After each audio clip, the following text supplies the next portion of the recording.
दिखाई दे रहा ये नजारा फरीदाबाद के लघु सचिवालय का है, जहां आज कांग्रेस ने प्रदेश अध्यक्ष कुमारी शैलजा के नेतृत्व में रोष प्रदर्शन किया। कुमारी शैलजा के मुताबिक लोग भारतीय जनता पार्टी के तानाशाही रवैया, किसान विरोधी काले कानून, बढ़ती महंगाई, बेरोजगारी, पेट्रोल डीजल के बढ़ते दामों और पेगासस द्वारा जासूसी करवाने से नाराज है।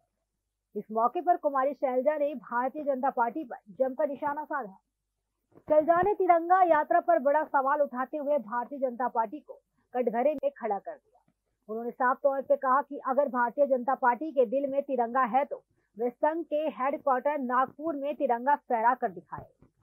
इस मौके पर उन्होंने पेपर लीक के मामले में कोरोना वायरस समेत अनेक मामलों को लेकर भारतीय जनता पार्टी को घेरा। उन्होंने साफ तौर कहा कि जल्दी संगठन की घोषणा कर दी जाए। आज पहुंची है फरीदाबाद, क्या कार्यक्रम, पहले कार्यक्रम करें। आज हम क्विट इंडिया मूवमेंट डे की वर्षगांठ मना रहे हैं। 1942 में महात्मा गांधी जी के नेतृत्व में अंग्रेजी हुकूमत के खिलाफ पूरा देश इकट्ठा हुआ था। कांग्रेस पार्टी के नेतृत्व में हमने लड़ाई लड़ी थी आम लोगों की, देश को विदेशी ताकतों से बचाने की, आज़ाद करने की। आज ज़रूरत है ये जो जन विरोधी सरकार है भारतीय जनता पार्टी की, चाहे केंद्र सरकार है चाहे राज्य सरकार, इनकी जन विरोधी नीतियों से कांग्रेस पार्टी लोगों को बचाने के लिए, लोगों की आवाज़ बनने के लिए इस दिन को मना रही है। हर ज़िले में हम ये रोष प्रदर्शन कर रहे हैं, चाहे महंगाई की बात हो, चाहे लोकतंत्र को बचाने की बात हो, जासूसी कांड की बात हो, चाहे किसानों के खिलाफ जो 3 काले कृषि कानून इस सरकार ने बनाए हों उसके खिलाफ हो, और चाहे हमारे युवाओं के लिए, क्योंकि अभी 8 लाख हमारे प्रदेश के युवा जो इम्तिहान देने जा रहे थे पुलिस भर्ती का, उनका पेपर एक बार फिर लीक हुआ। इतना बड़ा घोटाला, हरियाणा को तो इस सरकार ने, खट्टर सरकार ने पेपर लीक कैपिटल बना दिया। 35 बार इस राज्य में पेपर लीक हुए। इसका जवाब हरियाणा के युवा चाहते हैं, हरियाणा की जनता चाहती है। क्यों बार बार उनके भविष्य के साथ ऐसा धोखा किया जाता है। ऐसी गलत नीतियों के खिलाफ कांग्रेस पार्टी सड़क पर भी, जमीन पर भी, सदन में भी, हर जगह लोगों की लड़ाई लड़ रही है और लड़ती रहेगी। आज पहुंचे हैं आप, हम देख रहे हैं काफी सारे लोग आपके साथ मौजूद नहीं है, पार्टी के कुछ लोग आपके साथ नजर नहीं आ रहे हैं। आप गिनती कर रहे होगे, मुझे तो सारे दिख गए। आप सिलेक्टिव नजर मत रखिए, सब लोग हमारे साथ चलकर आए हैं, आप शायद थोड़ा लेट हो गए। किसानों को लेकर आप लगातार किसानों के समर्थन की बात कर रहे हैं। किसानों ने ऐलान इस बात का किया था कि वो गाँव में बीजेपी नेताओं को नहीं घुसने देंगे, किसी कार्यक्रम में नहीं जाने देंगे, लेकिन बीजेपी वाले तो तेज निकले, तिरंगा यात्रा के बहाने घर घर पहुंचे। तो इनकी आदत है अब कोई ना कोई बहाना उठाने को।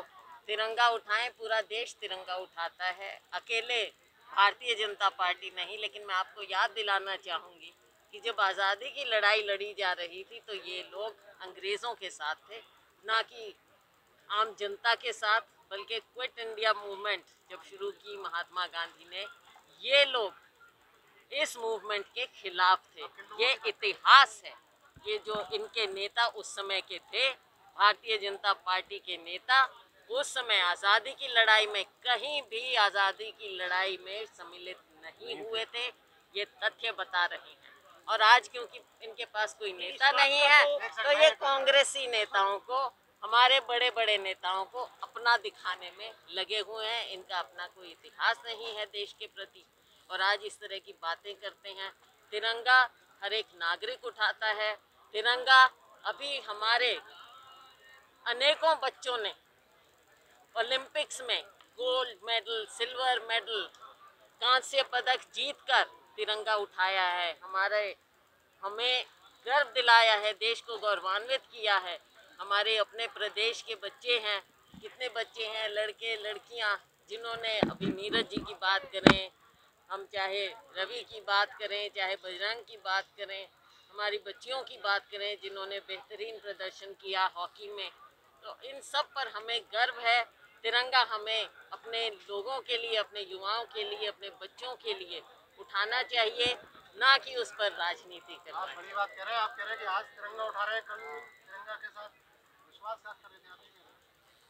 ये तथ्य है, ये ऐतिहासिक बातें हैं कि उस समय जब गांधी जी ने भारत छोड़ो आंदोलन शुरुआत की थी, तो जो भारतीय जनता पार्टी तो बाद में बनी है, लेकिन इन्हीं के उस समय के जो नेता थे उन्होंने विरोध किया था।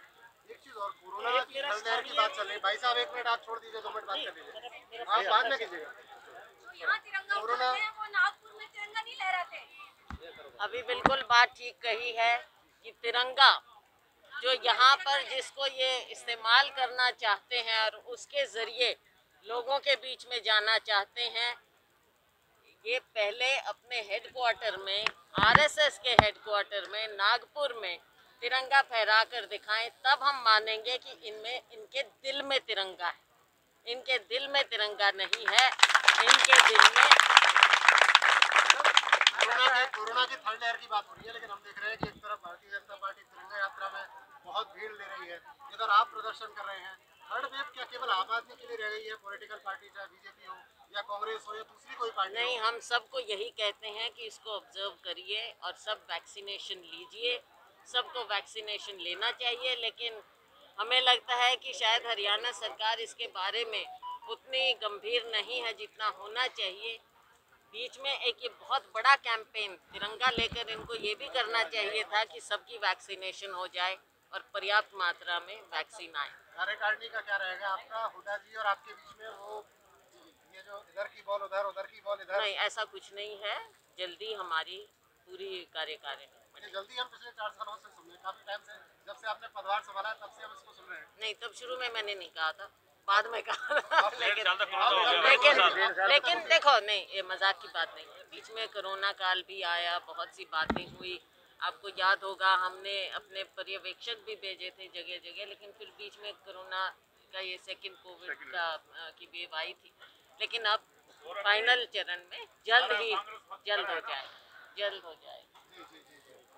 एक बार ले ले सर भाई साहब। ओके, ऐसा है मैम, दर्शक इस बात को पूछते हैं कि जो राज्यसभा है वहाँ पर 250 या 245 मेंबर है, केवल 94 मेंबर है, लेकिन सारे बिल पास हो जाते हैं। उस समय विपक्षी एकजुटता। देखिए, सदन की एक मर्यादा होती है।